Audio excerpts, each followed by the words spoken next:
how to make a huge text on Discord. In this video, we'll learn exactly that, so please follow up with me. First, of course, we go ahead and open Discord. And then be in the server or the chat that you want to send this big text in. From there, just tap on the text box right here. And then before typing your message, you should tap right here and then add this symbol prior to your message. Now, don't forget to add a space between the message and that symbol.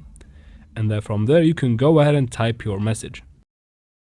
It doesn't matter how long it is, it will all be big in the chat. Now, after typing it, you can tap on send right here. And as you can see, the big text is added to the chat successfully. Now, if you don't do that and type in a normal text like that and send it, you can see it will be small, and that is just for a comparison. Now, you can do that again, as you can see here. Type in your text and then tap on the send button right here, and you should be good to go. Now, that's how you do it, guys. I hope this video was helpful. Please like and comment down below. Don't forget to subscribe for future videos like this one, and thank you very much for watching.